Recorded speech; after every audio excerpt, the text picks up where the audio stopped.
היה לו לב טוב, עין טובה, מחשבה טובה והרבה הרבה שמחה. הרבה הרבה הרבה הרבה הרבה הרבה שמחה, התבוננת על מקומו ועוד מעט ואין רשע. Shalom everybody and welcome to the Yishai Fleisher Show, broadcasting live from Judea to the world. You're a part of it wherever you are. Shalom and welcome to our in-home studio. And I'm joined by my beloved Malkah Fleisher. Malkah, shalom and welcome. Thank you so much, Yishai. It's fun to do yet another live broadcast, which is also going to be recorded and played in the Yishai Fleisher Israel podcast. That's right. Which you'll be able to get up on all your regular, all the stuff. Audio places that That's you go right. for your podcasts. And by the way, that's interesting to me. What is your number one place for podcasts? Is it Apple, iTunes, or is it Amazon Music? No, they have the two ones that sound the same. They both start with like an S. SoundCloud. No, nobody uses SoundCloud anymore. The podcast, the striker, stripper, strinking, whatever it is. People are using today all kinds of podcast players. It just escaped my mind right now. But in any case, Malkah, I guess that escaped my mind because there's so much going on. Wait, hang on. We need to see this comment. You guys look and sound great. Well, at least Malkah does. Thank you very much. That's right. Shlomo says, my friend Shlomo says, reminds me, Spotify. And there's another one, Shlomo. Spotify, and there's another one. In any case, it's good to have everybody on board. It's good to hear from Erica from Sweden and Josh Margo from Yerushalayim. So many good folks.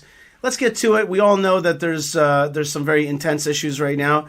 And I guess the world's eyes are fixated on Washington, D.C., on the one hand, the capital of the United States, but on the other hand, if you accept that there's this thing called a global power, which is today the United States of America, then in some ways, Washington, D.C. is the capital of the world.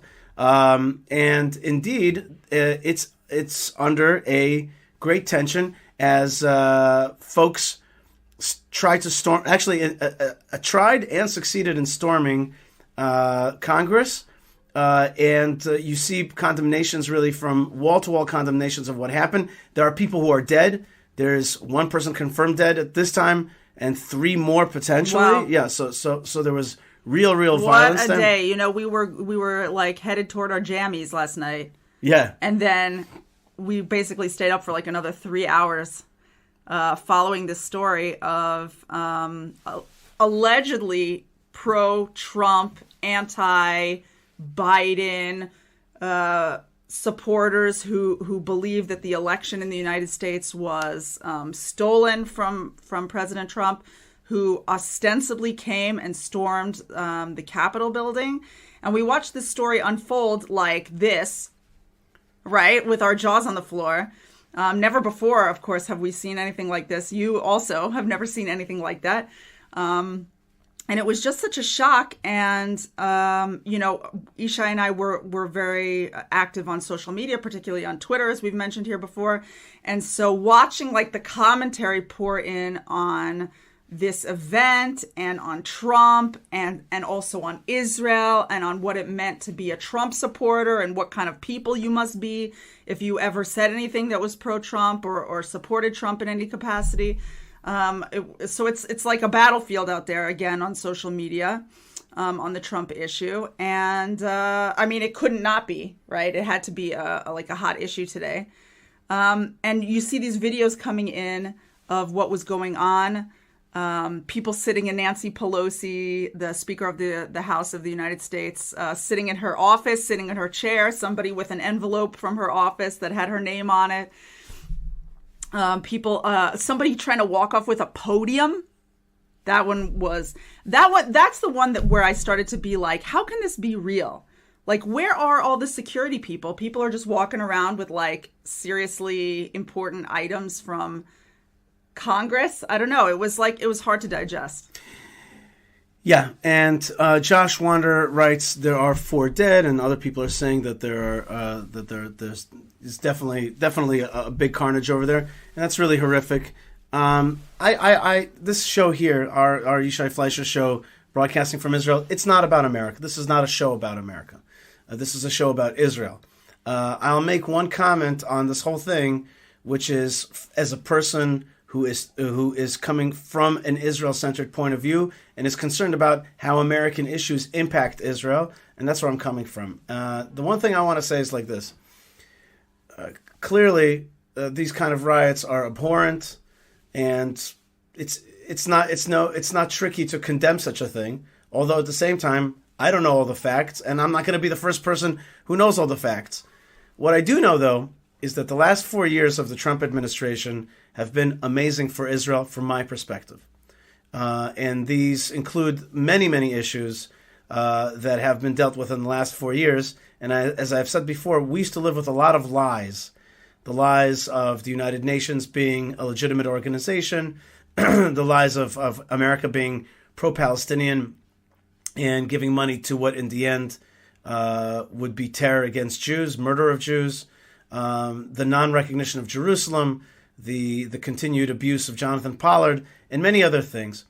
And to me, the last 4 years have been an amazing clearing of a lot of those lies and a fresh air that has entered into the reality of the Middle East. Not to mention the Abraham Accords and the pushing back against Iran. Many issues have been addressed. And what I refuse to do is I refuse to, on the one hand, condemn the riots in Washington, D.C., and in the same breath also, therefore, condemn the last 4 years and the achievements of the Trump administration. You can condemn the riots. I can. It's easy. Can. I'm saying It's easy for me to condemn the riots, although I don't feel like I know all the facts, and there'll be people we don't know who was there. We're going to be finding out over the course of days and weeks. Don't know what was going on there. Don't misunderstand what I'm saying. I'm not trying to spin conspiracy theories here. I simply don't know, and as a trained lawyer, I don't like to talk about things that I just don't know the facts of. That's just simply putting it in a simple way. But I am, and I have been pushed into a corner of friends of mine and other people trying to force you to also say, and therefore the last 4 years have been total junk. I am not going to do that. Right. I am not going to do that, and I'm not going to throw out the whole thing. It's just not going to be the way. In fact, what I'm going to do personally, and maybe you will as well, is I'm going to take the last 4 years and do what many have done to the Reagan administration, or the Thatcher administration. Remember the achievements and strike towards that direction, hit towards that direction in the future as well. So I'm not going to allow these last moments of the Trump administration to erase the last 4 years of achievements. You know, it's interesting you say that. I've been really mulling this over because since we were on Twitter for so long last night and also this morning, you really see how people are... there are a lot of people who say things like, well, we've been trying to tell you for years and years that his Israel policy was only about himself and that it had nothing to do with you. And he's even the reason that Israel didn't apply sovereignty in Judea and Samaria, and he just spins everything around himself. You get stuck in like a little bit of a tricky place, right? Because as a pro-Israel person, to just, like you were saying, Yishai, to just chuck in the garbage, like very real accomplishments. It wasn't fake. Whatever the impetus was, these were not fake achievements.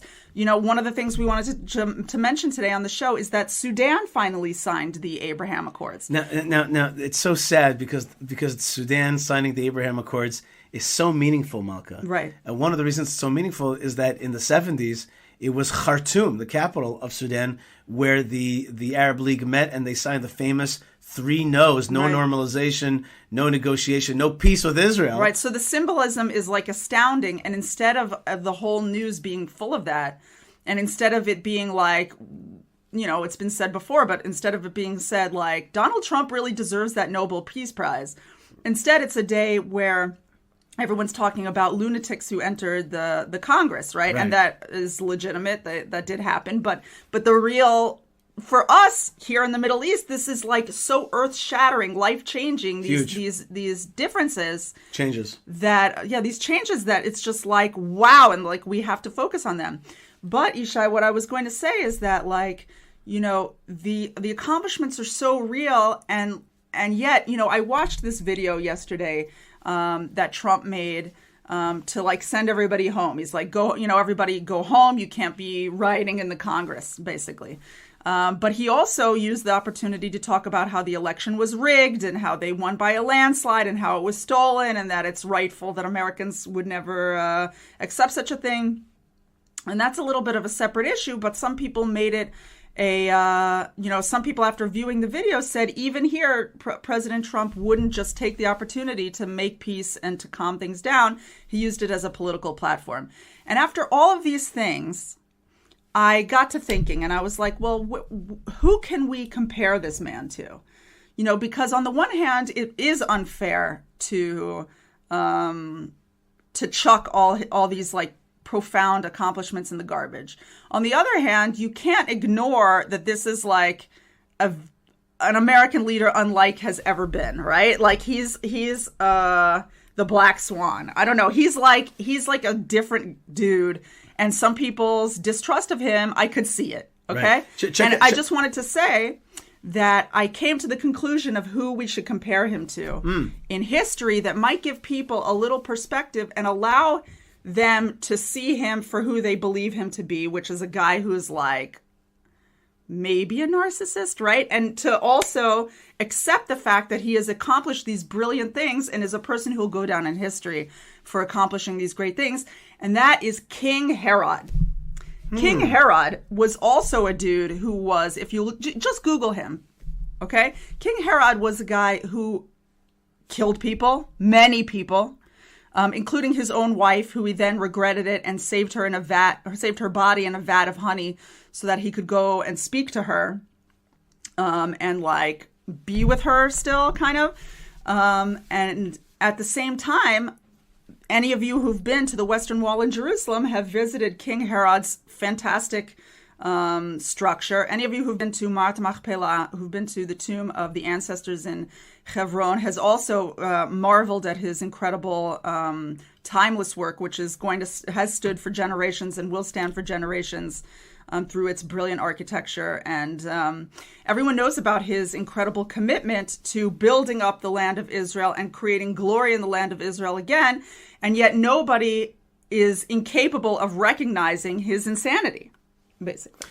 Not that necessarily I'm making a one-for-one comparison, right? Because history will tell, and I don't know the man himself, but if one wanted to find a place free of cognitive dissonance on Donald Trump, you could possibly find it there. All right. I think that's a very interesting take. I'm not sure I agree with that. I think that there's been much more of a concerted effort to besmirch Donald Trump's name and to make him into that image. I think that he actually is a known quantity. You know who he was very well. He actually continues to behave as he always did. Would I tweet as much as him? No. But at the same time, I think that he communicated with the people and really wanted to put America first. And I can speak, and those things I can't speak of with expertise because I don't think that's my expertise. I think that I could talk from Israel point of view. And to me, anybody who's good to Israel is good for the world. And maybe that's a narcissistic point of view. But I think whoever's good to Israel is good for the world. Let's go back into some of the comments. Let's take a look at some of the comments. Says Miri. Hold on 1 second. I'm having a little technical difficulty. Yeah, there she goes. She goes, why can't everybody agree that Trump is nuts, but awesome for Israel? That's what Malkah said. And I'll say wild as opposed to nuts. Right. I really don't. He's hard to wrap your head around, that's for sure. I wouldn't say that. I don't think he's nuts. I think he might be wilder than you might expect. Farah Sajid says, Shalom Aleichem from Pakistan. Shalom. And Shalom, brother. I'm so curious. I wonder if Farah could comment here. I wonder if he or she has any opinion on this. But I wonder if, we're hearing now from Pakistan, and this is not the first time we've had a listener from a place which typically is not friendly toward Israel. And I'm wondering what the atmosphere has been in the last 4 years. Has it opened up as a result of the Trump administration? Very good. Josh Margo, our good friend, says, is this going to backfire on Bibi in the upcoming election since he has campaign posters coming out that have Trump in the election campaign posters? Right. I wonder if those posters will come down. Yeah, good question. It really depends on your perception. I mean, if you watch Israeli news, the way that they they are, along with the regular media, the Israeli media tries to, make Donald Trump look nuts and stuff like that. And again, I think we lose the greatness of what has happened. If anybody else would have had peace between Israel and Sudan, oh my God. Right, they would have been carried out on a... I'm going to make an effort today, though, Malkah, to reach out to Sudan on Twitter and say, yes, this is a big deal. It is a very big deal, and we're very looking forward to warming relations. Right, hold on one second. You skip one that I think is sorry. fair. Our good friend Josh Wonder says, how can anybody know the facts when the mainstream and social media monopoly has completely shut down free speech? And that is true. Twitter, what's it called? Suspended Trump's account for 24 hours, I think. And I think Facebook also did something like that. It's like who's higher, the president of the United States or this organization? And, well, they're trying, like Facebook and Twitter are trying to be equal, at least, right? Naama Rue says, it took an insane, shameless, unhinged leader to make a crack in the system, which is why we saw so many changes. I think that's a very good point. I think that's a very good point. Like you couldn't have a regular dude. Everyone's been, operating under the regular rules of engagement, which has led to the same boring conclusions over and over again. And he just didn't see things the way that other people saw them. All right. And our good friend Thomas says, God bless from South Carolina. And then Ezra says, if we can't trust in free elections and due process in America, how can we ensure it in Israel? And indeed, the question of, did you ever see the Lego movie? Did we ever see the Lego movie? Ever see the Lego movie where he's like, what's the company name? President Business. President Business. Yeah, President Business and his company makes, they write all the history books and they make... vending machines, all voting machines. Voting machines.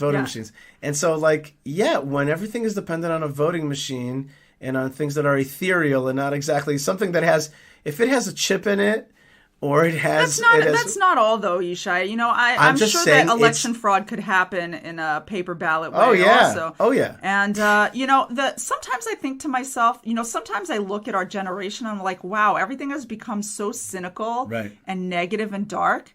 On the other hand, sometimes I think to myself, maybe we just know more now than we knew before. Maybe it was all the same. Maybe elections were being rigged and ballots were being stuffed and coups were, silent coups were occurring that we didn't know about, and we just didn't know about it. So then you're protected from that kind of negative energy. But now we just know everything about everything. Here's exactly an example of what I was talking about. So Abala asks, he writes on Twitter, he writes, Trump is leaving in disgrace.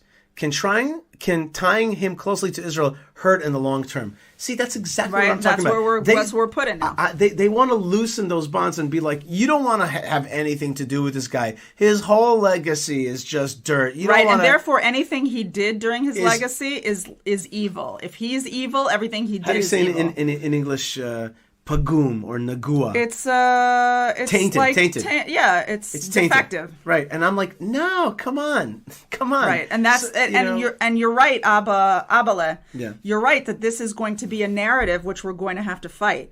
It definitely feels, a lot of people on the left sound like they won the lottery this morning, honestly. It's sort of like this scenario played right into the narrative that they wanted to give, and they will push it as far as they can. The anti-Israel crowd, faux show, is going to use this story as some way of showing, well, this guy is like a not trustworthy guy. He is a loose cannon. He stands for everything bad, for the breakdown of democracy, whatever it is they're going to say. And so therefore, of course, everything that he did is tied up in that. Right. So Israel is tied up in that too. Yeah, we're definitely gonna have to face that, and we're gonna have to fight that. Take comfort in knowing that there's always a special anti-Israel narrative. This will just be the new one. So I wrote this on Twitter, and you could see it if you follow me. I wrote, I condemn the Washington, D.C. riots, but I will not be cowed and intellectually bullied into condemning the whole Donald Trump presidency and the legacy of amazing pro-Israel and pro-Middle East achievements. Right. Okay, Malkah, I think we covered this enough. Yes. But there is one more.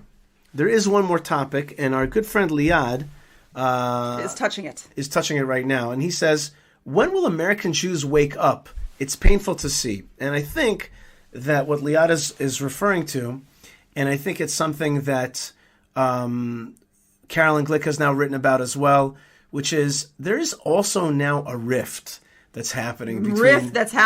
It's like it's almost completely, the limb is almost completely torn off. Severed. Okay. It didn't just start right now. Yeah, but the way to look at how you see the achievements of this American president or this administration, and how you see things like Jonathan Pollard really are now causing a certain divide between the Jewish people in Israel and Jewish people in America, and it's even caused a certain rift within our own family, where one part of our family is just vehemently against this president. Well, I have to give credit to my family because in my family, on my side of the family, there is like a major dissonance in political opinions between one part of the family and another part of the family, and they're all hotheads. Okay, so God bless them; they're awesome people. But even with the hot-headedness, they had the awareness to say, "Listen, we're not talking about this stuff. We don't talk politics." Some people think that's sad. In this case, it is smart. Okay, we're not going to talk about politics, and we're going to stay a family. It is smart, but it also shows the state of affairs, and that's within the family. But Yishai, that's a good case scenario today, right? Because I was on Twitter, and one person said something like, I didn't see the Nazi flag, but somebody said that there was a Nazi flag brought into Congress. I don't know about that, but I saw a Confederate flag. I saw Israeli flags also. Not in the Congress, but outside the Congress. Yeah, anyway, I saw a Confederate flag, Israeli flag. I saw a Confederate flag inside the Congress. Yeah. I didn't see the Nazi flag, but somebody said they saw the Nazi flag, and they're like, how can I feel safe in America? Right? So I wrote back to that person. I just commented on that tweet, and I said, come home with a little Israeli flag emoji, or as Yishai likes to call it, emoticon. Emoticon. Okay? I still use that old word. Yishai's not letting it go. That's right. So that's all I said. And I got like 70 likes on that. But then somebody else wrote like, there were other people who wrote like, not to apartheid Israel, not to like your country, like just all the like standard anti-Israel stuff. Like I could never go to a place which kills Palestinian babies and commits genocide. And those got like hundreds of likes. Yeah, don't those comments on my comment. Then another Why do they person, forget the matzah? Don't forget the matzah, right? Then another person said something like, a Jewish person was like, why are you spreading your Israel propaganda here? This is not like an Israel propaganda moment. So I said, well, if this person is a member of my family, it's reasonable to offer them my support and protection. Something like that. Like, that's what I'm here to do. Nice. And she said,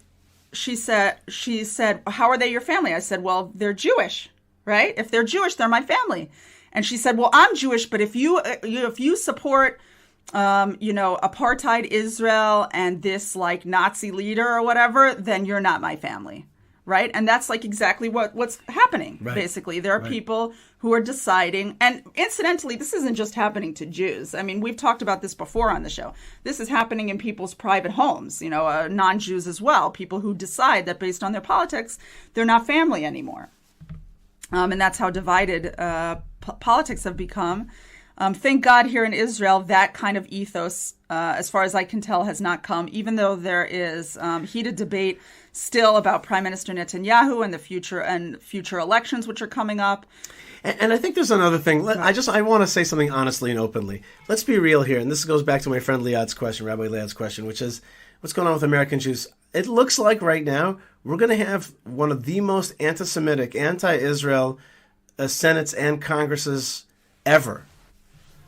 Together with a president who's basically going to be in line with the Obama-Biden is Biden-Harris. And so... Right, it's all flipped on its head. And is it a coincidence, my friends, that it's this week's Torah portion, Shemot, which says that there arose a new pharaoh. I mamash woke up this morning thinking about this. Malkah, if I can ask you to focus your sound into this mic, It makes a big difference, but I can hear it in the ears. Okay. But it's this week's Torah portion, Shemot, that says there arose a new pharaoh who did not remember Joseph. And it feels like that's exactly So it. true, Yishai. It just feels like that. I woke up this morning thinking exactly that same thing. All right. Listen, I personally am looking forward, though, to Israeli elections. What I'm not looking forward to, because I think that it's time. Hold on. Before we go on to let's take a little. What, you want to do a wrap up? No, let's air out this. We finished airing out the whole Trump thing in America. Let's take a deep breath and realize again, as I said, this is an Israel show. Okay, yes. and that is what at least we think the story is all about, and that's the story that we want to share. I understand it's not about that for other people out there, but if you're listening to this show in this tiny space, little box, it's about Israel. This little box, it's right. about This Israel. is our safe space. And what I want to, for those watching live right now, I want you to look in the background. That is a vineyard recently planted, not by me. What do you mean? What are you showing me? No, I'm showing the vineyard. Oh. There it is. A beautiful vineyard in Judea. This is in the community of Pnei Kedem. And this is our friend Gabriel Reese, who is out there like a rock star, like a baller out there, holding on to this place and holding on to this land through thick and thin and planting the land. And yesterday I was out there with the great Ari Abramowitz. I went to visit the farm, the Aragot farm, and I hung out with Jeremy Gimpel and Ari Abramowitz. It is just one of the most stunning places in the world, and they're doing a great job out there. And we went on the Jeep to the nearby community of Pnei Kedem and saw what they're doing. So really amazing stuff, and it's so good to be in this land in this time. And yes, it's tumultuous out there. There's a lot of landmines. For example, we have to deal with a new lockdown. That'll be fun. Yeah, we have a lockdown coming up for the next minimally 2 weeks. Right, our kids have already been home. I think it's how long has it been? Like 3 days or 4 days? I want to say like 4 years. No, it's been a few days. But we had one kid in what? Here's your word for the day. But you didn't say why, because our kids their schools were shut down of what I like to call the British invasion. Okay, but nobody thinks that's funny. I put up a few posts on Twitter with people pictures. People are tired. They British. They don't think the Beatles. It's not. Yeah, but it's like here's a new British invasion. It's the British mutation, or in Hebrew it's even worse. So in our town we got the British mutation. Hamutatzia habritit. Oh wow, that's so bad. The British mutation. And yeah, we have it in town, and our kids' schools were shut down. So one of our kids went into, and here's your word for the day: be dude. Right. Say it with me: be dude. It's easy to remember, just like be dude. Yeah, be dude, which means aloneness, getting put by yourself. Lonitude. Yes, our 9-year-old had to go into his room by himself because one of his classmates and friends was found to be positive with coronavirus, and that's been a thing. He was initially pretty sad about it, but then I decided that I'm not going to let it be only sad. So I ran out to the store, one of the stores that's still open, and I bought little prizes for him. And every day I told him between 12:30 and 1 p.m. he gets a new prize, something fun. Yesterday was a big lollipop. The day before that was a punch balloon. You know those old school punch balloons? There's more gifts, but he might be listening outside the door, so I'm not going to say what they are. But all kinds of little prizes and toys and things, and that has cheered him up. Actually, of course, it's cheered him up. That made him a little bit happier. We also sent him in there with my computer, so his mind melded with computerness. Yes. But he got his first here in Israel. In order to get out of bidud and out of isolation, then you have to take 2 coronavirus tests. And if they both come out negative, then you, instead of being in isolation for 14 days, you can be in isolation for only 10 days. So he had his first test, and it was negative, right? Which is so positive. Right. So that's really good news. But we have this lockdown that's starting on Thursday night, and we're trying to figure out how to kind of bide that time. And do you realize that today, no matter what you're doing, no matter what issue you're tackling, it could go conspiracy. It's like Corona. There's a lot of conspiracy theories. The green passport. There's a lot of concerns about that. And some of them, they're not. The word conspiracy theories and what my friend Alex and I call the rabbit hole. Some of it is not so conspiratorial, because you just had this Time magazine cover story called The Great Reset, and it's about the World Economic Forum and their redefining capitalism. Right, and their prognostication that this COVID virus will cause a great global economic downturn, which in turn will lead the way to a great economic reset, which is basically, if you want to break it down into one word, what they're talking about, it's a kind of global socialism, global control, global socialism. Maybe that's what they're talking about. It's hard to understand what anyone means. But that's what they're saying. They're just using fancy words around it. But I'm saying that's just in the COVID sphere. You could just go down a rabbit hole. I'm tired of conspiracy theories, though. Yeah, well, because the thing of the matter is that one of the things that the Trump era did do is that he and this era made you doubt, and they, I think themselves, the media themselves, made you doubt the veracity of what you're being told in the mainstream media. They themselves caused themselves to become it felt a little too true. Right. They started mitigating their own legitimacy, the media, and I saw it myself. Twitter has mitigated its legitimacy. I used to watch PBS NewsHour. I don't even touch that stuff anymore or listen to it anymore because it's just like they're so opinionated. Everyone's tainted. Every forum is tainted with politics, and that's why, my friends, I will now give you a homework assignment. No one wants homework. No, everybody wants homework because everybody's stuck at home. Here's my homework assignment for everybody. Okay, we're ready. Everybody's got to concentrate, if you can, on the characteristic of truth. Emet. We need a time of emet. We need to speak words of emet. And if you've read, what's his name, Jordan Peterson, he talks a lot about speaking truth. But I really feel that right now we need to really, really hone, all of us globally, a characteristic trait of emet. Speak only emet. Don't kiss up to people. Don't fake stuff. We don't have to be mean, though. Don't be mean. You could be straight up, and you don't have to be harsh. Truth can be nice. Right. You could say it in a nice way, but try right now to really focus on not speaking in ways that are tricky or hiding stuff. Just kind of let us bring into the consciousness of the world right now. But can I push back on you for just 1 second? I just want to push back a teensy bit. So you want to push back on truth? That is your political spin on what I am saying. And what I am saying... That's right. That was not a truthful statement. That was not a truth. And what I'm saying is that, on the one hand, of course we should speak truth. Incidentally, it is wrong to lie. Religious people should not lie, and non-religious people should not lie. It's not good manners. It's not good religion to lie, okay? On the other hand, I have to say... now we live on this world of social media where everyone kind of stays safe in their home while being able to say whatever it is they want.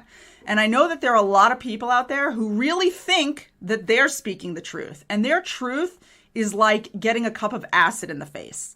It's like it hurts, it's destructive. And I want to support your idea of speaking truth, of course. But when you dig in a little deeper, like truth and all dealings with people, like we need to get our manners back. Like we need to get our gentility back. We need to get our like not being so blunt and so like raw with this whatever you call honesty. Right. You know what I mean? So that's a great point, but I wasn't saying be brutally honest. I'm saying concentrate on truth, on being a truthful person. That's number one.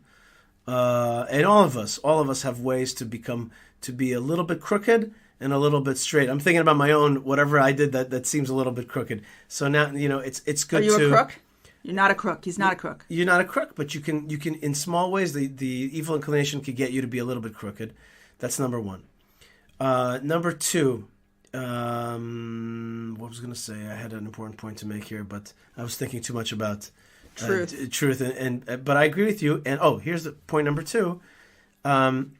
These two things that you're talking, these two characteristic traits, which really work well together. Which characteristics? Truth and let's call it gentility, honor, decency, manners, really. Kindness.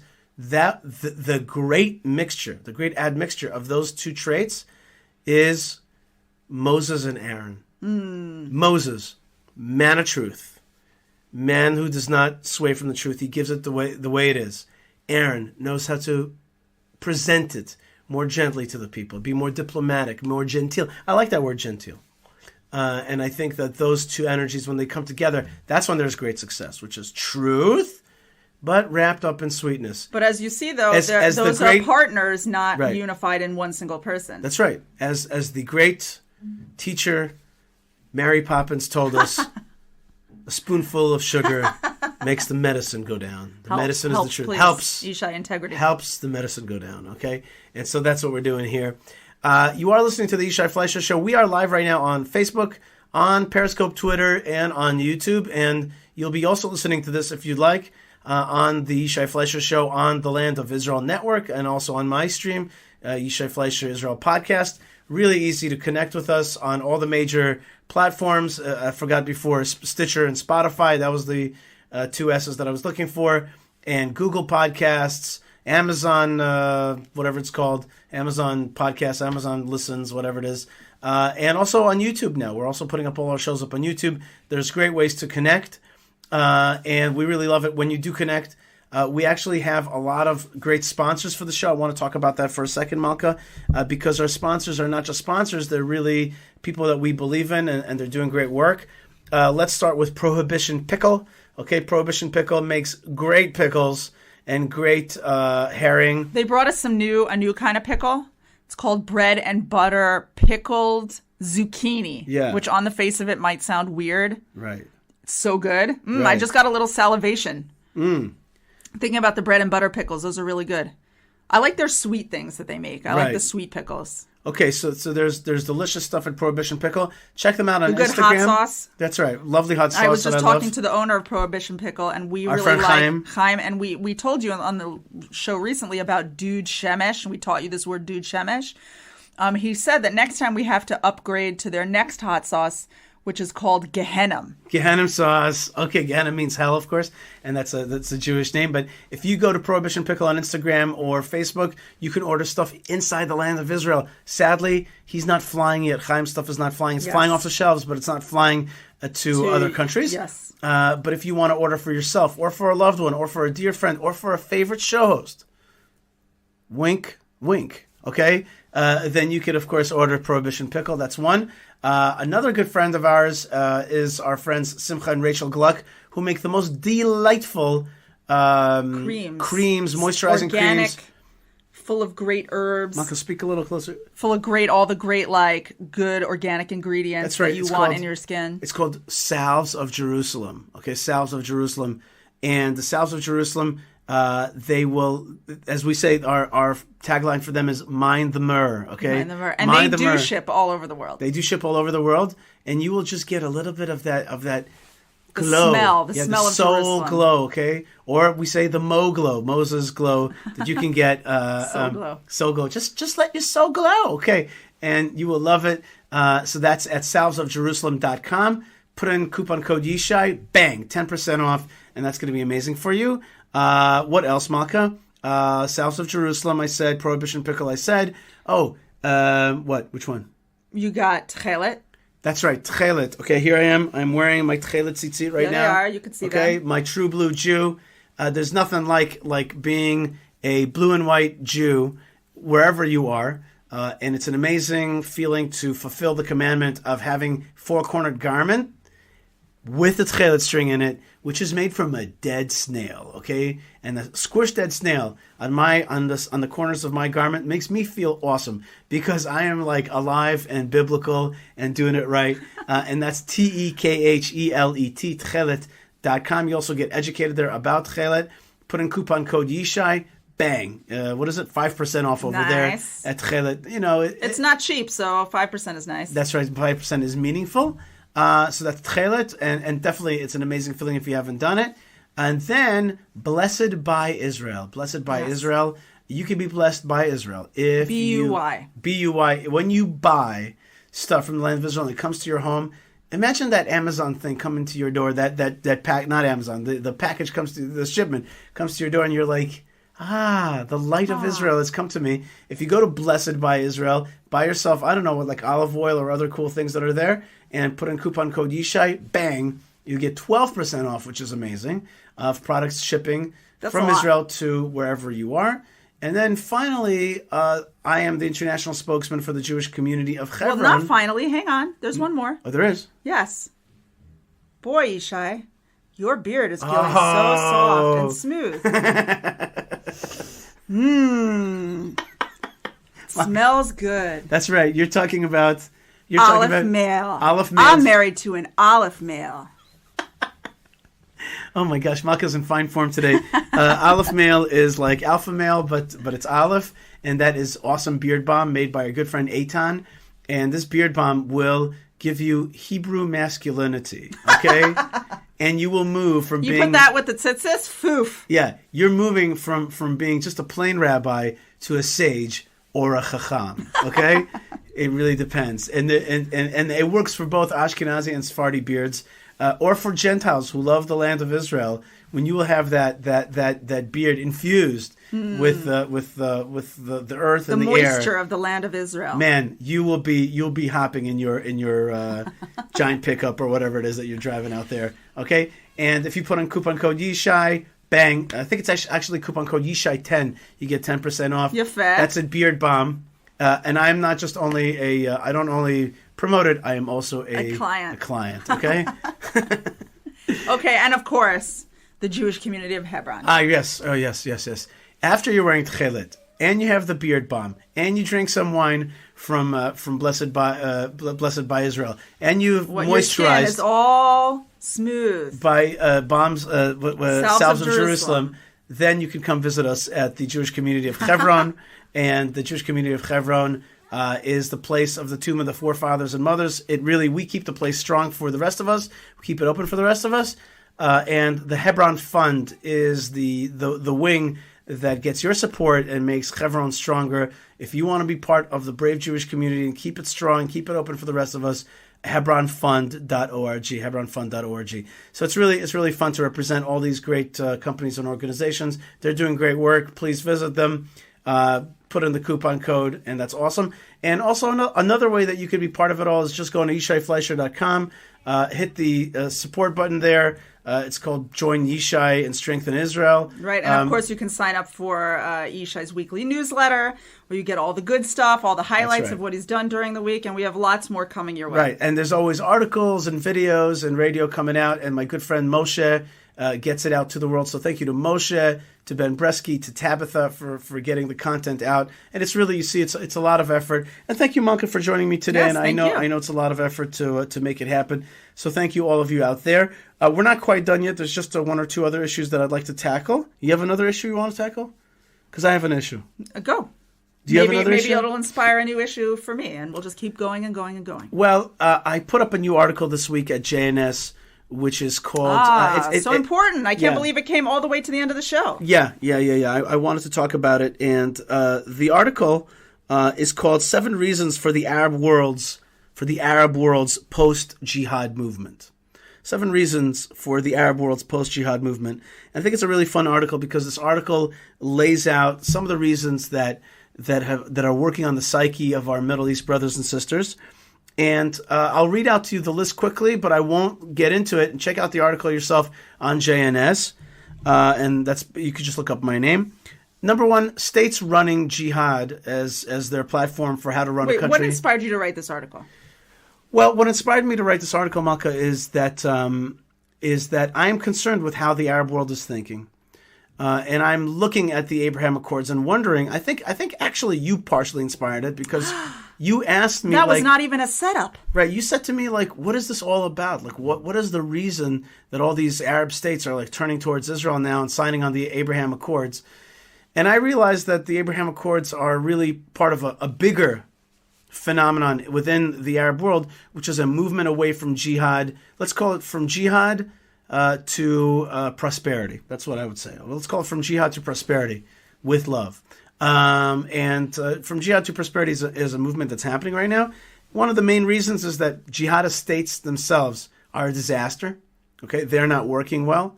And so the Arab world is like, this, not only does it not work well, it doesn't work well with modernity.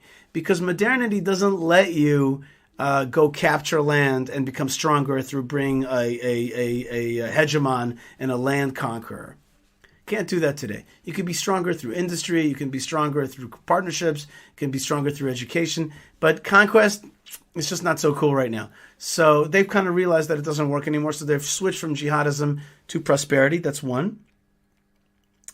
Number two is that Israel, they've come to realize, is undefeatable. We've had a war with the Arabs for the last 100 years, and they've come to the realization that it's not working, and so that Israel isn't going anywhere. And so the bottom line is, if you can't beat them, join them.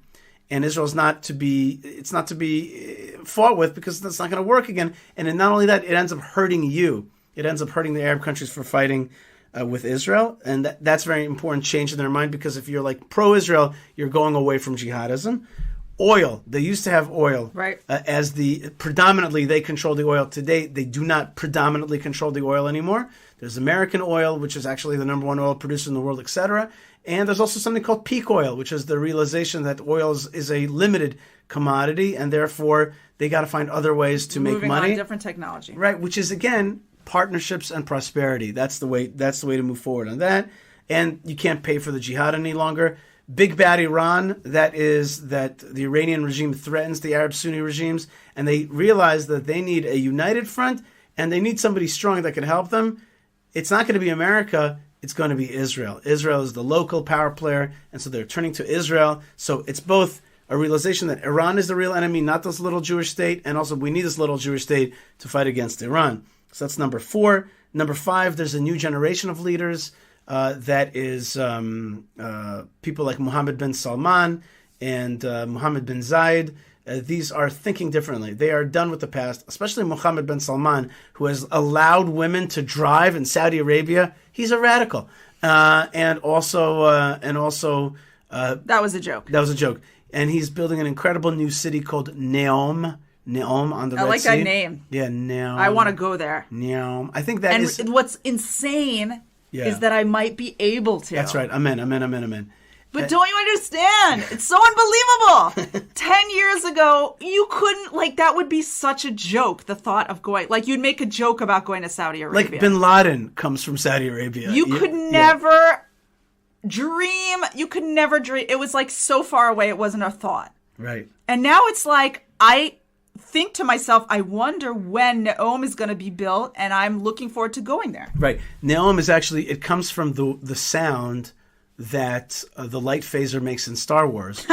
Neom, neom. And everybody knows that NBC is a big Star Wars fan. No, it means new, and it's got a little bit of Greek in it. It's really cool. I'm sure it's going to be amazing. Yeah, and it's costing $250 billion to build. It's something something unbelievable. Truthfully, they say, the rumors are, he's thinking of it as a new capital city.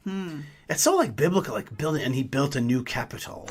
That's the thing. I feel like we're dealing with things that are a little bit, without being overly exaggerating, I feel like we're dealing with things on a little bit of a biblical proportion. It's that's why I compared, at the beginning of the show, that's why I compared Trump to Herod, because I don't think that the comparison is that far-reaching. Right. I think that the kind of peace that Israel is experiencing, maybe peace, I know peace is a word that makes a lot of people roll their eyes, maybe diplomacy you could call it, the kind of opening of regional realignment. Yeah, that you could say that Israel is experiencing right now is hasn't happened since Solomon. Right. Right? And so then you're just this is comparable. These are major. And we can't allow ourselves to let the Netflix and the Twitter convince us that everything is just regular and small. Very good. Very good. And I think that's incidentally what attracted a lot of people to President Trump is the idea that we don't have to keep going along the same normal lines, that we can break out and that we can make radical changes. Good, Malkah. Very good points. Last 2 points on our list of 7 things that are causing post-jihadism. The second to last one is Trump, just like you mentioned right now. And the Trump thing was in the Middle East was, I'm not going to talk to you about politics. I'm going to talk to you about prosperity. Money. I'm a businessman. Let's make a deal. Let's find a way forward because this other stuff's not working. So what are you getting out of it? Let's sideline the thorny issues of religion and Palestine, right, and all and these see things. how we can benefit. Right, see how we could all benefit, and I think that was very, very amazing, very deep. And again, I'm not gonna throw it all away. I will not throw it all away. And finally, the last one is religion, the Islam. This one is the least developed one, but I am predicting the next few years you're going to see more and more fatwas, religious decisions, more and more statements, and you're seeing it already now that normalize Israel and delegitimize the jihad against Israel, including the Palestinian jihad against Israel. So if you're interested in that article, it's on JNS. Check it out under Yishai Fleisher, and it's a fun article. It's going to come out in Hebrew as well. Okay, Malkah, it's been a great show with you. Parashat Shemot coming up right now, Torah portion of Shemot.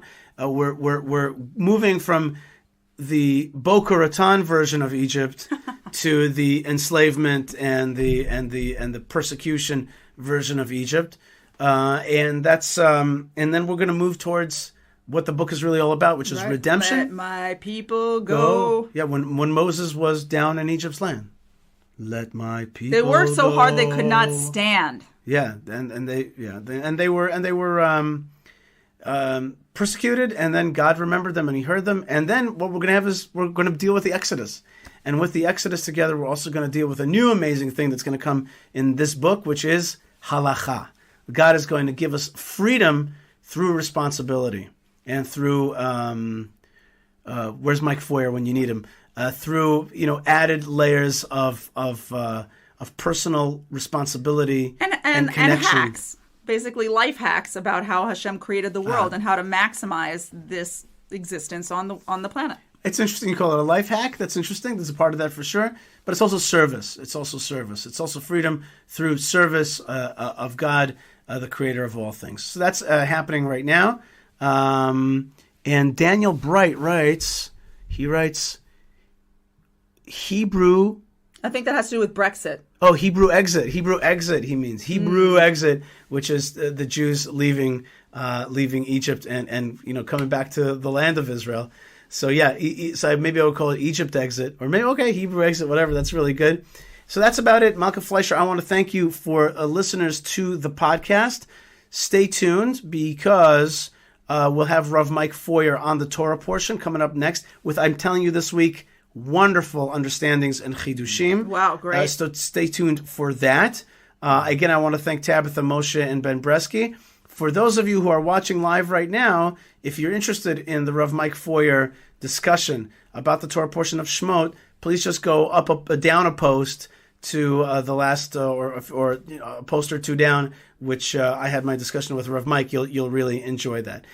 It's a pleasure to be with you here. Thank you for listening. It's a pleasure to be with you from the land of Israel to wherever you are. Lots of love. Thank you to all the folks who joined us, including my good friend and amazing tour guide and sofer, tour guide Rabbi Aaron Shafir. He is amazing. He does great job. And I wish I could tour with him right now somewhere in the land of Israel. And soon, Aaron, you'll be touring people when tourism comes back. Yes, I'm in very soon. And Jordan says, I subscribe to the email. Yes, thank you. You will enjoy it. I hope so, yes. It is really, we craft that email to make it nice. Bill Evans says, Shalom, and he's watching on YouTube. And our good friend Gordon says, brilliant. God bless you, Bro Gordon. God bless you wherever you are. So that's it, friends. Shalom, Shabbat Shalom, lots of blessings. And of course, write us an email, Yishai at YishaiFleisher.com, Yishai at thelandofisrael.com. Any email to me that you want me to pass on to Malkah, you got it. Send me things that matter to you. Send me hashtag, something to do with your personal exodus, because that's what we're beginning is our exodus. And Bezrat Hashem, we will see blessings and redemption for the land of Israel, for the people of Israel, for the God of Israel, and for lovers of Israel throughout the world.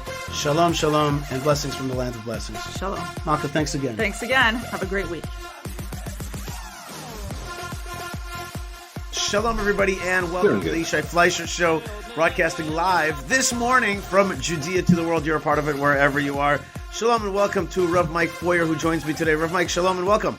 Oh, Boker Tov, Yishai, it's great to see you. It's great to be with you, and I'm in a great mood, although it is, as we said before, the earliest that you and I have ever recorded. It's 8 a.m. here in Israel. You have stuff to do this morning, and I got also, I'm going to be going out to hanging out on the farm with Ari and Jeremy, Ari Abramowitz and Jeremy Gimpel. So I'm looking forward to that. That's right, and there's still Chevron work to do. There's a lot of work to do, and we've got another lockdown on the way.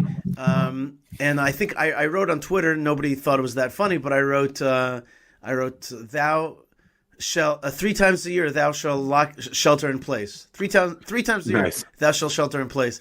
That's what my theme is. My theme is 4 elections, 3 lockdowns, 2 vaccinations, and 1 leader forever.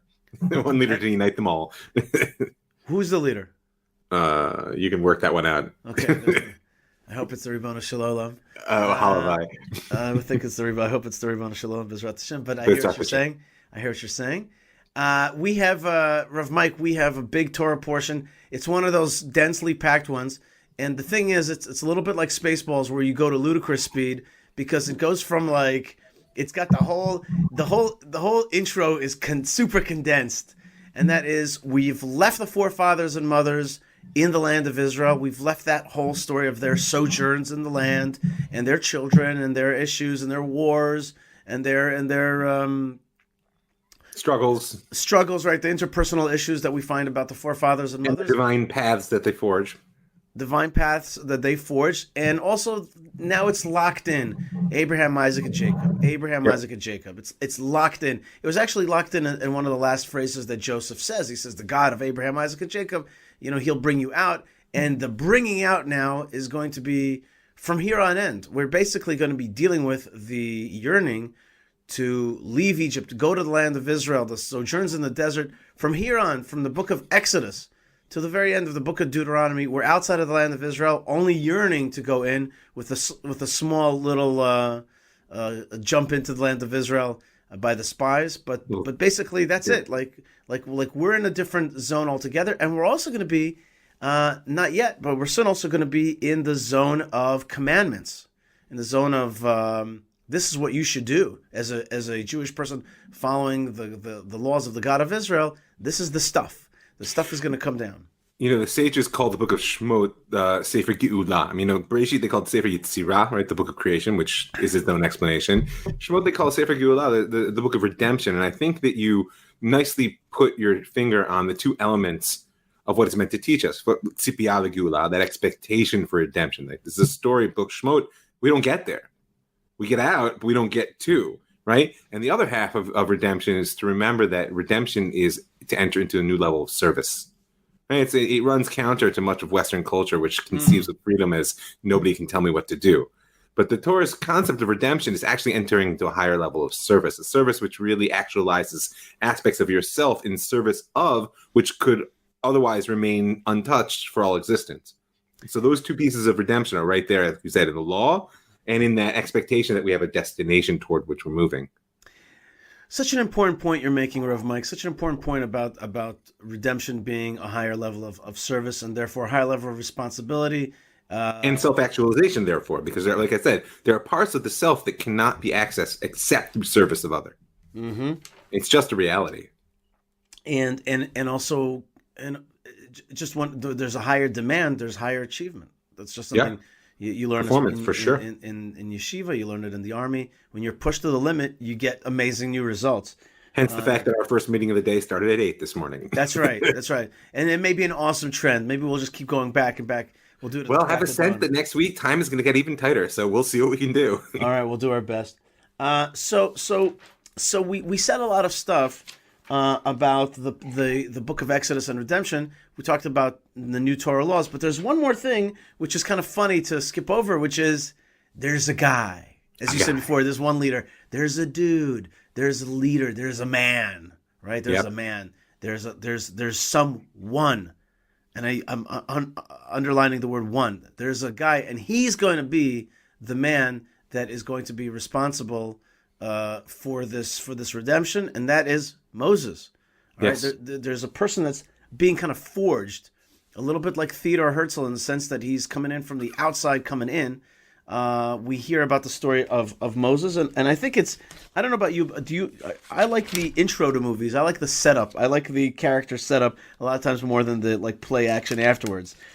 So for me, this setup of Moses as a character is an incredible setup. Oh yeah. And basically, we transition very quickly from Jewish freedom in Egypt, like they're living the good life in Egypt. They're successful there. We transition very quickly into these foreign people here are potentially dangerous, and therefore we should deal harshly with them and actually end up enslaving the Jewish people. All right, so we went very, very quickly through that. And not only that, all right, enslaving them is not enough. Let's go to infanticide and kill the Jewish babies. And then there's this long issue, and I maybe wanted to ask you actually, stop there and just ask you, why does the Torah spend so much time on talking about the heroism of the birth of the midwives who rescue the Jewish babies and refuse Pharaoh's orders to kill the Jewish male babies? Why does the Torah spend so much time? It could have been done in one verse, but it keeps telling us that they didn't listen and they told Pharaoh that the Jewish women are like animals and they very quickly give birth and they kind of rescue the children instead of following orders, and God rewards them by giving them houses. Why spend so much time on that? So I think there's a few layers to the answer. One is that these are important women, and they have a future, and so therefore, just like we have a setup with Moshe, right? We're going to see that that as God promises them, they will become houses, right? And this is the first glimmer of kingship through Miriam and et cetera. So that's part of it. That is its own setup. But I think on a deeper level, this sort of grand nature of the story that we're entering. I mean, up until now, we were talking about, Yaakov, family issues. Okay, sometimes they stumble into larger issues. They met Paro, and they met Abimelech. These are family issues. Now we're talking about matters of empire. Mm-hmm. When we're talking about national issues, we're talking about the Torah and Sinai, and you might think that reduces the importance of the individual. And in fact, that's what Paro is doing. I mean, slavery is the ultimate reduction of the significance of the individual, right? Shi'abud, right? To subjugate someone is to make them into a piece in a puzzle. And they're making bricks, and think of the image, and Paro is going to kill babies, and the Midrash says he washes himself in their blood because he's, a Metzorah. He's got biblical leprosy. Meaning his whole approach is to crush the individual in service of some grand ideal. And we must understand that redemption, true redemption, never works that way. It's not that it doesn't demand sacrifice from the individual. It's not that every individual is going to be a Moshe. But you need to understand that the hallmark of true redemption is it elevates every individual. And these two women, their story is kind of like, I think of it as a gemstone set in this sort of sweep here, so that it casts light on that very important point, that their decision. You think God couldn't have saved the children of Israel without them? Of course God could save the children without them. That's not the question. Their decision shows you the greatness of a human being in the process of redemption, which is a divine sweep of history. That's how I read this story. And it's a good read. Don't forget. I mean, the Torah is meant to be delved into, enjoyed, and engaged. And therefore, nobody ever cared about a story that somebody went somewhere and did something. You need the personal detail in order to attach yourself. Right. This was written so that one day a Cecil B. DeMille would be like, wow, that's cool. That's cool screenplay. But two regular guys like us would continue to ask those questions. Regular guys like us. Critical cowboys. Critical Cowboys, and you're far better dressed. I do want to make that clear right now. I'm in my morning sort of comfortable attire, not my pajamas.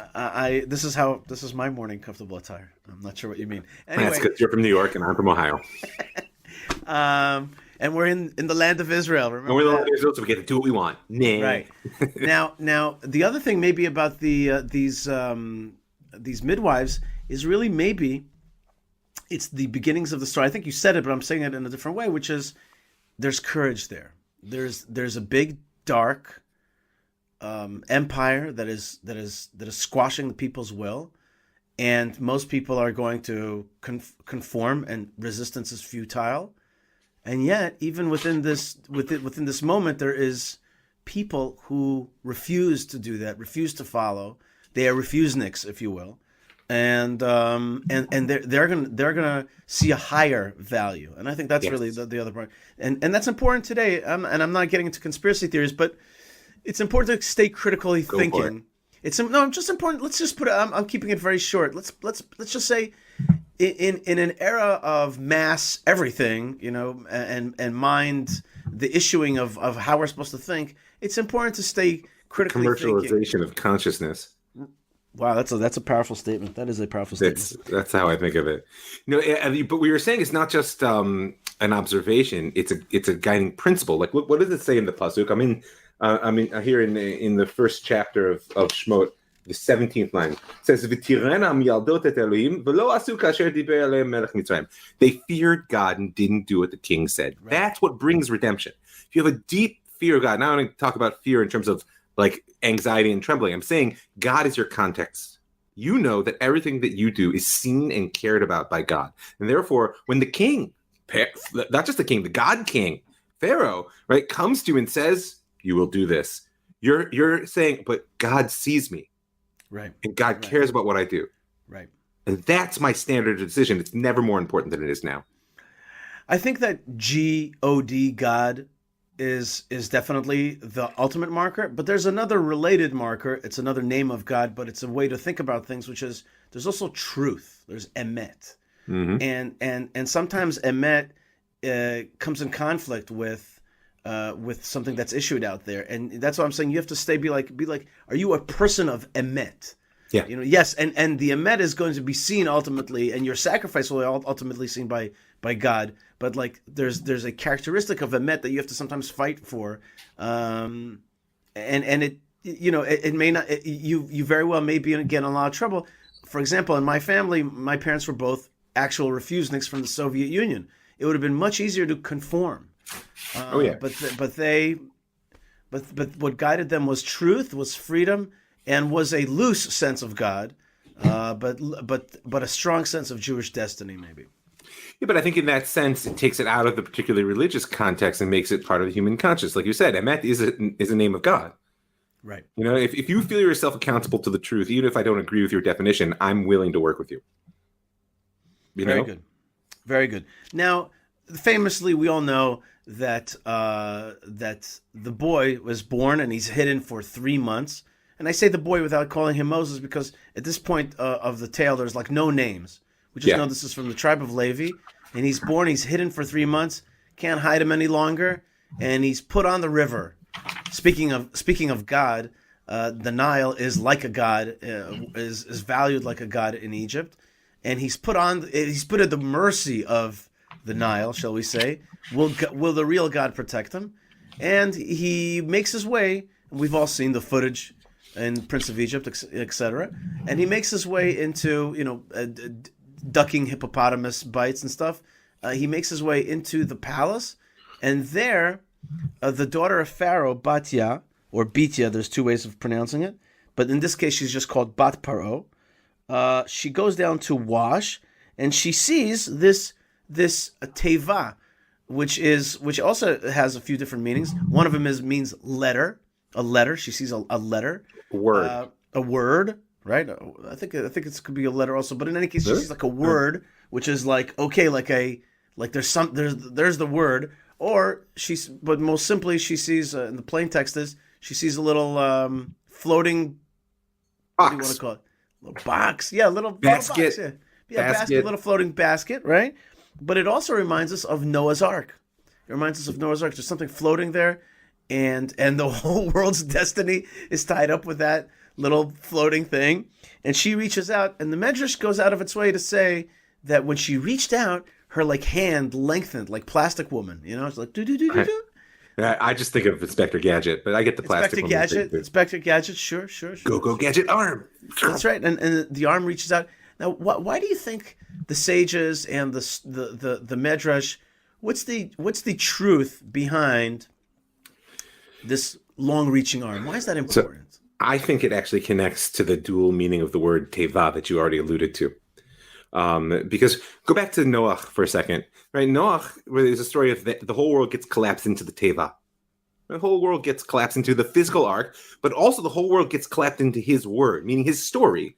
And everything, the whole diversity of the story of creation gets pushed into this one little box, which then unfolds into a whole new story, right? So too with Moshe, With the whole world right now, we don't know it, but the whole world is hinging on what's going to come out of that little box. Right. Unlike Noah, though, because Noah, either on the box or you're not. You're in the story or you're not. The only alternative was the flood. Here, no, Olam Kamin Hago Noheg. The whole world's just going about its business. Who cares about another Israelite baby that's been chucked in the river? I mean, come on, really. But if you want to be part of this story, you're going to have to extend yourself. Mm-hmm. You're going to have to reach beyond. And that's what Bat Poro really represents. She is at the heart of the anti-story. And she extends herself. Again, a moment of courage or breaking out of the conceptual courage, exactly, right. Breaking out. And don't forget that the Yad in the Torah is the ability to affect will in the world. When we talk about God's Yad Chazakah, and that's coming, right? God's mighty hand and outstretched arm with which God brings us out from Egypt. That's the ability to affect will in the world, and she taps into that ability, extends herself, and basically enters into the story. Right. Speaking of entering the story of Mike, I just want to say Boker Tov to a few people. There's Luis says Boker Tov, and Steven says Boker Tov, and Catherine in Ohio says Boker Tov, and Ben Schachter says Boker Tov from Columbia. What is that? Missouri. Columbia, Missouri. Okay, land of the Cowboys. All right. Ben Schachter says, I want to visit Hebron. Ben, come on down anytime, man. And now this is one of my favorites. Farah Sajid says, Boker Tov, sending blessings from Pakistan. Ahlan wa sahlan, my brother. Boker Tov. Shalom, shalom. And thank you very much for reaching out from Pakistan. There's some discussion about Israeli-Pakistani rapprochement. We'll see if that happens. Amen. Lou, our good friend, says, great seeing you, both of you early this morning. And I had the great privilege of addressing Lou's Anglo Seniors group yesterday in Modi'in. And we had a great time. We went up Route 60 through the Biblical Highway virtually. It was a lot of fun. And David says, always amazing, from the Stein Foundation. And Shannon says, shalom from Aurora, Missouri, United States of America. God bless you. Thank you very much. And I guess it's late down there. Today. Yes. And Shannon Leeden Bussard says, I am in Columbia, Missouri. We got like a Missouri crew here. You guys all together or something? Hey, Daniel, do you know Shannon? Do you guys know each other? Plus, Ben, who wants to come to Hebron. All right, focusing. I'm watching the time. Wait, last one. Do work for the final redemption is good for all humanity. Mashiach now. From Pakistan. That's coming from Pakistan. And it's so important what he says. It's not for us. It's for all humanity. It's really for God. And I think that's really the big difference between the Noah story and the Moses story. Like Moses is going to come bring redemption, not to the people outside the ark. They weren't redeemed, but Moses is going to redeem the people outside of his little ark. Right, but to finish the thought, it's going to require them to extend themselves on some level. Okay, so today's homework is everybody stretch. Yeah, everybody stretch and think I'm Pharaoh's daughter, and I got to extend myself. I gotta get bigger. Okay, let's do it. All right. Okay. All right. So this is the backstory. Let's meet the guy. It was we're talking about the book of Exodus, chapter 2, verse 11. It was in those days, Vayigdal Moshe. Moses grew, but that also means he really grew. He grew up, but he stepped into his greatness. Role. Right. He goes to his brothers. Now, this is very interesting. How does he know who his brothers are? Always a key question here. But seemingly he knows who his brothers are, so we find out that he knows that he's a Jew. Vayar b'sivlotam, he sees their hardships. Vayar ish mitzri makeh ish ivri me'achav, he sees an Egyptian man striking a Hebrew man from his brothers. Yep. So we learn a lot here, that he understands who he is and who the Egyptian is. Now wait a minute, Rav Mike. Is Moses an Egyptian or is he a Hebrew? On the one hand, we see that he knows who his brothers are, but on the other hand, we know that he's grown up in the Egyptian palace and he's an Egyptian prince, and later he'll be referred to as Egyptian as well. Yeah. I mean, listen. Yeah. Go ahead. So Moshe represents that aspect of redemption which always has to come from outside. Right, there is some, like the Chachamim saying, "Einat sir matir et atzmo." Right, a prisoner can't really free themselves. right? And that's a deeper discussion. But in terms of redemption, one piece is extending yourself and sort of choosing to be on the inside of that teva, of that story. The other piece is recognizing that there's a process and a scale and a vision horizon which is just bigger than I know. And that's an uncomfortable thought in our 21st century world. Although the COVID crisis is giving us a taste of what it really means to say, oh, you mean there's the whole world that just plays on me? Like I lost my agency here. Well, in this case, he does not shelter in place, but rather vayifen kovacho. He turns this way and that way. Vayifen kovacho. He looks this way and that way. Vayar ki ein ish, and he sees that there is no person. Vayachat hamitzri. He strikes the Egyptian. Vayatminehu b'chol, and he buries him in the sand. This business of Moses' act of killing the Egyptian is a fascinating mini story in itself, but a lot hinges on this question of vayifen kovacho. He turns this way and that way. He sees there's no man. I have learned many different explanations for them. Just very quickly, one is the obvious one, which is he sees if there's any other people around, so he could do something hidden and strike this Egyptian down. Sure. But another, right? That's simple. That's the simple reading. But another reading is he looks this way and that way for a person to do the act of And there's nobody else. And there's nobody else. He realizes he's the man. Another explanation Wait, is... before you race past that one, that becomes the defining characteristic of Moshe's life. And we'll see it later when he tries to refuse God's command to go and redeem Am Yisrael.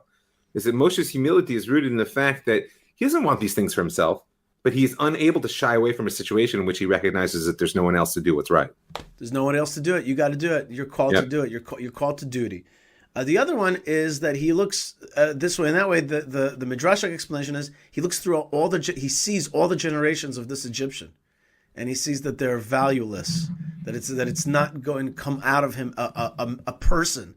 Vayar Keinish. He doesn't see any. He doesn't see that this person has the godly light, or he judges him.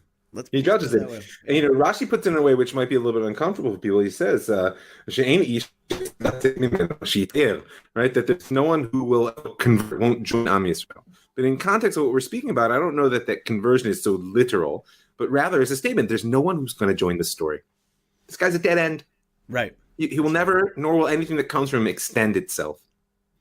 That's definitely not a very modern sentiment, but the point is that I'm not the most modern guy, That's right. But then I heard, and then I'm really sad right now because somebody smart of my smart friends told me an amazing other explanation, which I just can't remember who it was, and it was just a few weeks ago. It was like one of my, I'm trying to race through my mind who it was, but in any case, my friend, whoever it was, I remember that it was a friend, said to me that another explanation is that he looks at the Egyptian and he realizes, which am I? Am I an Egyptian or a Hebrew? Because he's looking at the other guy, he's an Egyptian, he's like, Vayar Keinish, he's actually looking at himself and he's realizing, I have to make a choice here. I'm either with the striker, the Egyptian, or I'm with the strikee, the Hebrew. Like, I've got to make a choice here. I can't no longer play it on both sides. I've got to make a decision of what I am. Okay, and he strikes him down. That's chazak. It's a very nice reading. I like that. If you remember who that is, I'd like to know. I will recall, and I think it was in the name of a rabbi also. So okay, it'll Bezrat Hashem. Somebody said in the name of someone. So it was somebody good, and I was like, whoa, that is dang good. That is a deep thought. Good. The next thing is that that's there's nothing like being a refusnik and like fighting the power and fighting the man. But the next line is the tricky line. That's the apex, which is the next one is that he comes out on the second day and he sees two Hebrews fighting, and he says to the evil one, again he's judging, and he says to the bad guy, "Why would you hit your brother?" And the guy says, "Who put you? Who put you?" Through the generation, mi samcha. Mi samcha, right? Who put you as a sar, as a minister, v'shofet aleinu, and a judge upon us? Hala hargeni, are you gonna kill me? Ata omer, are you planning to do kasher harakta mitzri, like you killed that Egyptian yesterday? Vayar Moshe vayomer. Moses is like, oh darn! Ooh, looks like word is out. Word is out. And it's like, welcome to Jewish politics. Yep. That's to me what this little mini second story is about. It's like that's cool that you're fighting the Egyptians, but like, do you really want to lead these people? Do you really want to get in here? Because we're going to send you, the harshness of Israeli and Jewish politics. And are you going to withstand this thing? I know about myself. Sometimes I'm like, maybe I should jump into Israeli politics this way or that way. And then I'm like, ooh, that is a toothy little world there. That is a hard world to jump into. And there's a piece in Moshe's character that comes out from this that leads to that test, which is that, there's an idea that we really only see that which we're ready to take responsibility for. Like that we all filter consciously, not consciously. There are things we see, there's things we walk by, there are things that catch our eye, and we're going to see that, of course, plays a very important role in Moshe's story in a moment. But here we see the two things that he sees. First of all, he sees injustice, and we know that he won't resist. He's not going to let this Egyptian beat the Jew, whether he identifies with one or the other. He's not going to let these women by the well in a few, chapters just get hassled by the shepherds. That's like, okay. The next one is when he sees the depth of the responsibility, right? Then he realizes, oh, this isn't going to go well or easy. But if I'm going to take responsibility for these people, it's for them as they are, and as I believe they ought to be or they will be, that is the great burden that he picks up here and really doesn't put down until he's buried at Har Nevo, sort of like 40 plus years later. Yes, he definitely takes upon himself a tremendous responsibility, and maybe he, just to get to that part of the story, we're going to meet. He's going to run away from Egypt, and he's going to go to the land of Goshen, and there, Midian. The land of Midian. Yeah, I felt that was a mistake. The land of Midian. There he's going to rescue. We've talked about it in previous years, so I won't jump into it now too much. But he rescues the women. Very important that he takes on not just fights for his brothers, but also other people in society that are at that time weak. There's men, shepherds who are trying to hoard the water and take it away from the women shepherds.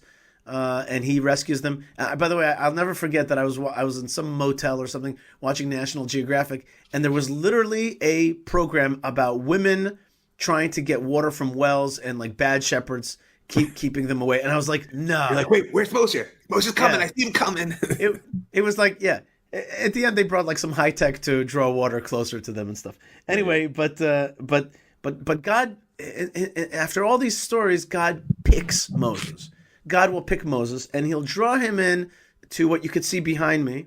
And just for a second, I'm just going to go a large fire on my screen. There you see it. You see there's Moses, and he's going to be talking to the burning bush, and that burning bush is it's an amazing, powerful image. Rav Mike, I've come to believe that the burning bush is like it's a kind of like. It's not an image that Jews use so much in our paintings and in our stuff. You don't see it in synagogues. You don't see it kind of embossed on things. It's not like a. But I started. I grew up in the conservative movement. Yeah, and it's the emblem of the Camp Ramah system.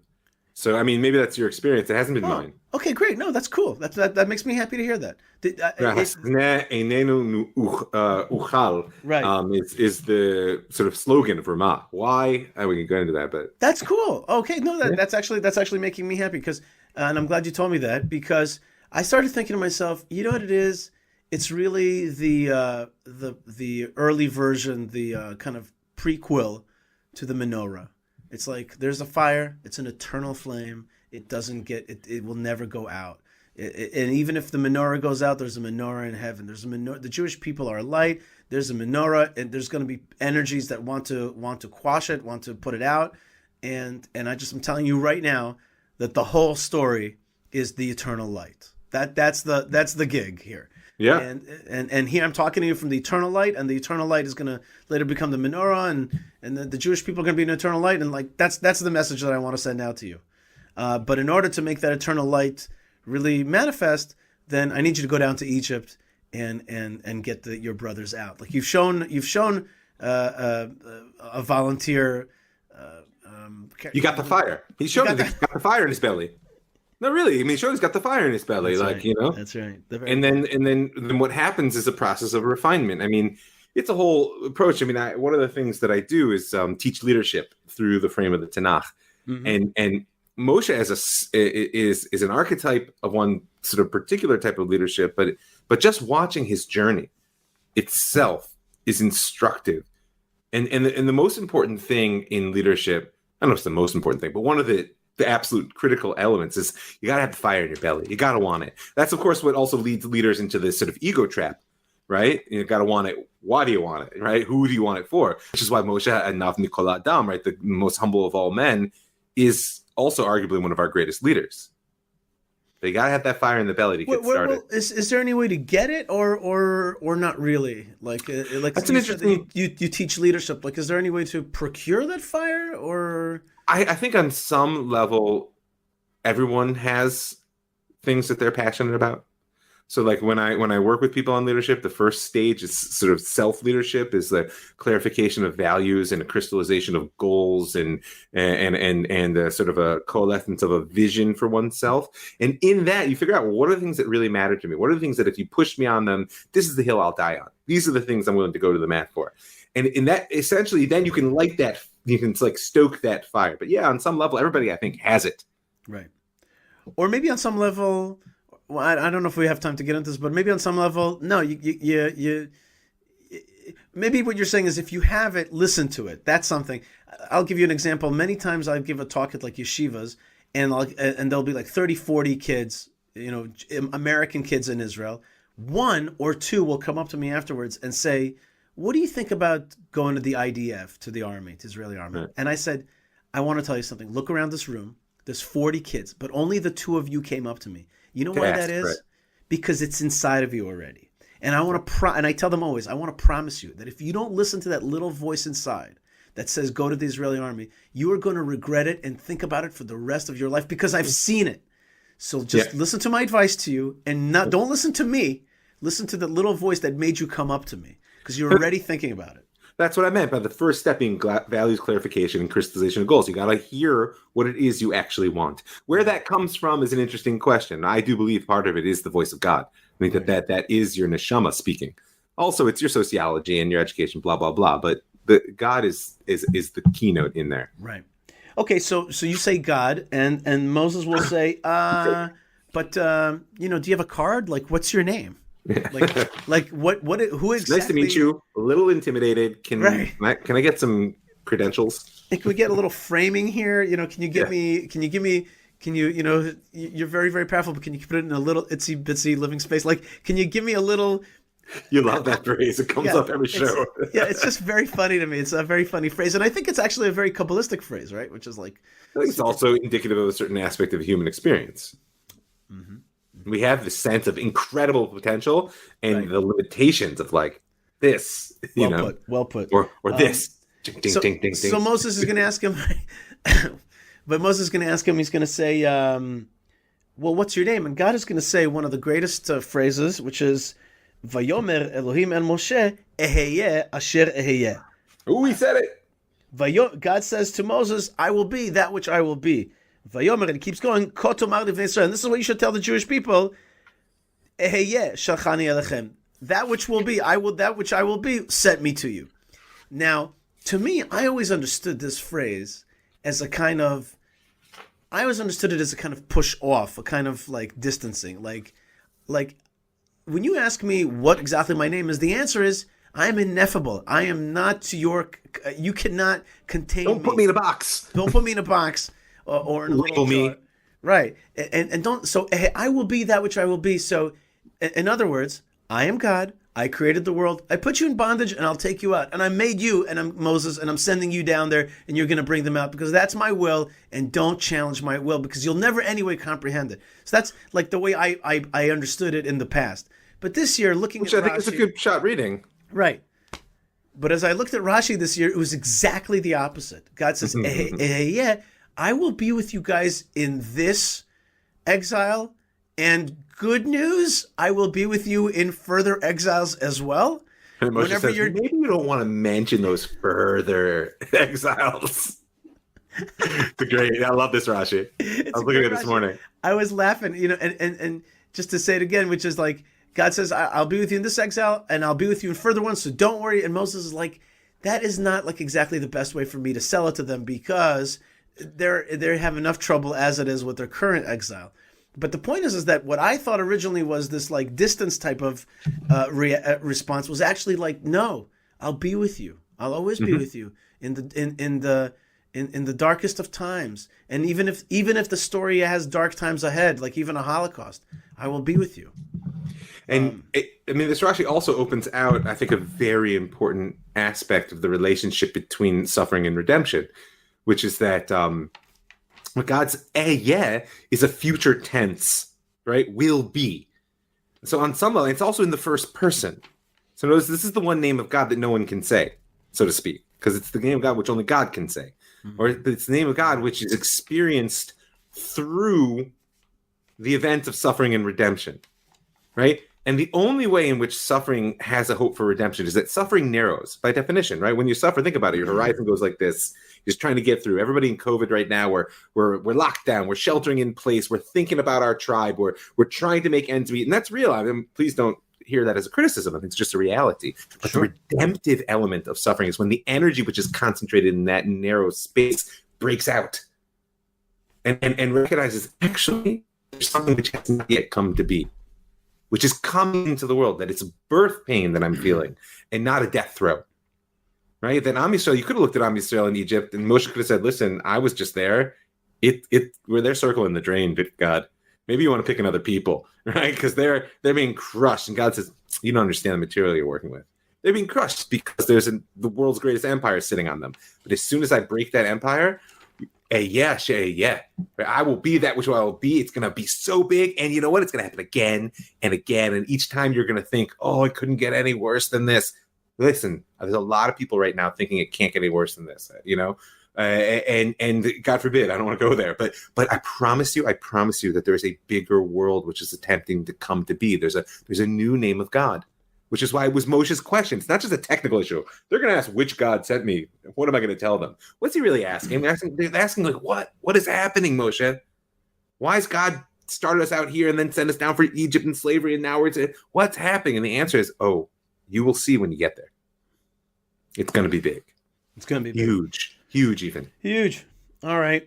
But with all that bigness, Moses actually is not biting on the hook. He balks, and he doesn't want to take that leadership. And he says, "I'm not a person of many things. I'm of words. I never was. Even when you spoke to me, the truth of the matter is, ki kvad pe ukvad lashon anochi. I'm heavy of mouth and heavy of tongue. I am. I'm heavy of speech." Now, people have come to understand that this means that he stutters. I never liked that explanation. I don't see any actual. I'm with you on that. Yeah. I think what it means is like this. As we say here in Israel, kaved, like nafata, like kaved, like I'm heavy. Like when I talk to people, I'm very cut and dry. I'm very to the point. I'm a little acerbic and austere and Ooh, you just use acerbic and austere in the same sentence. Right. And I was gonna say also laconic, like I don't say a lot of words. I just keep it tight, and that's the way I am. I'm not a man of words. And God is going to say to him, first thing he's going to say to him is like, who do you think gives a mouth to a man? Who gives the ability to speak? It's me. Right. This is not a technical issue. I don't care about your communication style. Right. I know what I'm doing. Yeah. But I think actually the other answer is, okay, I'll send you the diplomat. And you'll be the kind of the close to me man of God, and the diplomat will be the one who's close to the people. That diplomat is your 3 years older than you brother Aaron, who's going to be happy to see that you got the call and that he'll be working with you for you. Together you'll be working. He's not going to be jealous for a second. That's your brother Aaron, because that's actually his thing. He's actually a people person. So in coaching and counseling, this is a moment that I like to focus on for Moshe, because as a leader, on one hand, you see a depth of self-awareness and honesty and humility, even shiflut, even a certain sense of lowliness. Like, no, listen, I actually don't have what it takes to do this. But what God says to him is basically, well, then if you're a real leader, ask. Meaning, so often we think that we have to solve all our problems ourselves. We need to sort of accomplish whatever needs to be done by ourselves. When in reality, one of the key questions of coaching is, what resources do you need, and where do you see them around you in the world to access them? So Rosh is not able to do that in that moment. God says, listen, I'll tell you what you need. You need your brother. and I'm going to send him to you. Right. And as much as there's some anger there, I just wonder how much that anger is the anger of the sort of teacher for the favorite student or the parent for the child is saying, "Oh, come on, Moshe, come on!" Like, I wasn't actually expecting you to do everything, Right? But I need you to know yourself. But on this, at the same time, I think that God prefers to work with those whose failure is in cutting themselves a little short than in selling themselves to be something that they are not. Because you can always learn to be more. But as soon as the person is convinced that there's something they're not, it's really hard to unconvince them of that. Right. And there's definitely a tension in that, because on the one hand you have to believe in yourself. On the other hand, haughtiness is a killer. So you're saying this blinds you to everything. Right. We're really running out of time for you and me. Let's get to one more verse, and then we'll tell the tale very quickly. But a great verse that I like a lot is Vayomer, and Moses answered him in the end and God, I guess, exhausts all the options for how to convince Moses. Vayomer bi Adoni. He says, in me, sir, which means it's because of me. It's not you. It's me, right? Shlach na biyad tishlach. Send in the hand of tishlach. Send in somebody else's hand. Send somebody else. Send somebody else instead of me. And God will get angry with him. But the point is that he'll finally convince them. What I really like about this phrase, shlach na biyad tishlach, it's a mysterious phrase. In the whole structure of the phrase is a little bit mysterious. I found an answer which I love so much, which is tishlach, according to a medrash that I saw, is another name for Elijah the prophet. Because hina anochi sholech lechem et Eliyah Navi, I'm sending to you the prophet Elijah to herald the final redemption. So what Moses says to God, according to this midrash, is shlach na biyad tishlach. Send the final redemption. Send Eliyahu. Let the whole thing be done, the final redemption. Don't send me and the whole saga. Forget it. I don't need it, and we don't want it. Send Eliyahu. Make it be final. And God says to him, "No, it's going to go this way." But that was I hear it. By the way, aside from the sort of narrative appeal, the Moshe referencing Eliyahu, and by the way, the deep parallels between their two stories in terms of especially here on this mountain, and the vision of fire that they receive, there's a very important lesson in what redemption is. In that is what God is basically saying to Moshe. He's like, I tried that model. I tried that model of I'll just do it and give you one choice. Adam, don't eat the fruit, or Noah, here's the plan. And he's like, it doesn't work. It doesn't work. It doesn't bring out from humanity the divine within them. I'm now going with the process approach. Right? Great. You're going to get the Torah, and it's going to be a mess, Moshe. It's going to be a mess. They're going to come close to killing you. I got bad news for you. And they're going to be other. They're going to be other shibud malchuyot and this. Eliyahu will come, but you don't understand that this is a whole new approach to redemption. So I think that midrash is bespeaking a very deep educational level here. Love it. That's really great. Shlach na biyad tishlach. Send Elijah. No, it needs process. It can't be like the Garden of Eden. Great stuff, Rav Mike Feuer. People can tune into your other show at jewishstory.co, and they can also connect to you and your teaching and your counseling, your history classes and podcasts, also at ravmike.com. Is that right? True. That is indeed the truth. And people can also email. What's that? They can send me an email. That's right. Email at ravmike@thelandofisrael.com or Rav Mike Feuer at Gmail. Rav Mike Feuer at Gmail. It's just that easy. You can connect to my podcast and articles. That's Feuer is Feuer. I've learned that. Which means fire, by the way. So when you call me that, it means fire. There you go. See, that's awesome. That's the background for today's show. And I want people to also check out YishaiFleisher.com and send me an email, YishaiFleisher.com or Yishai@thelandofisrael.com. Check out my latest article that I would love to talk with you about, but we didn't have time, which is 7 reasons why post-jihadist world. I would like to get into that. Are leading, moving towards post-jihadism, but we don't have time for that. Rav Mike, I want to thank you so much for joining me this early morning. L'chaim to you with my coffee has gone cold, but the I finished mine. People, I don't like coffee go cold. That's right. But the Jewish people feel the fire, and I want to thank you so much and wish you a Shabbat Shalom and continued awesomeness. May we continue to get through that process all the way towards redemption. Amen. Let it be soon. Let it be now. Shabbat Shalom. Boker Tov, everybody. Shabbat Shalom. Rav Mike, thank you so much. And everybody, God bless you wherever you are. Lots of love. And maybe I should read just a few more things here.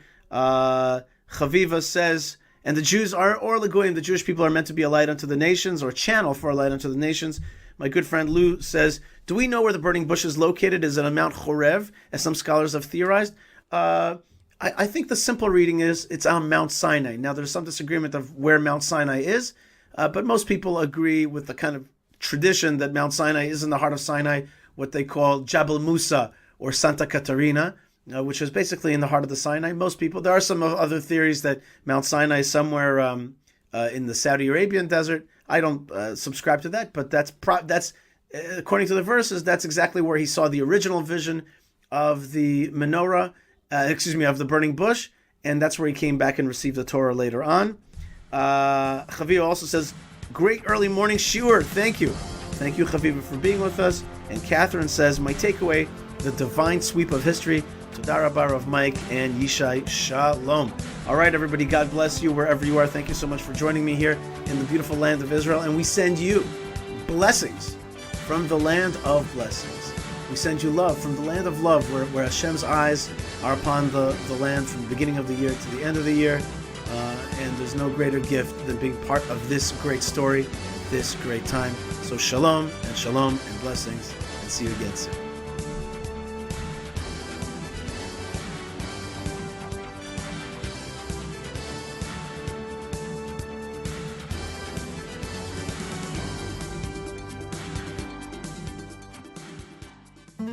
Prayer, faith, and healing.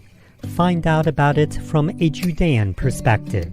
We want this life to be good. It's so good. Cherish every day. Thank you, God, for every day. The Land of Israel Fellowship invites you to learn Torah from Judea, a new cycle, a new world, with Jeremy Gimpel and Ari Abramowitz. And if you don't see life as one incredible gift, you won't see God. But if you can see the gift, then you'll be blessed to see the giver. To sign up, visit thelandofisrael.com/fellowship.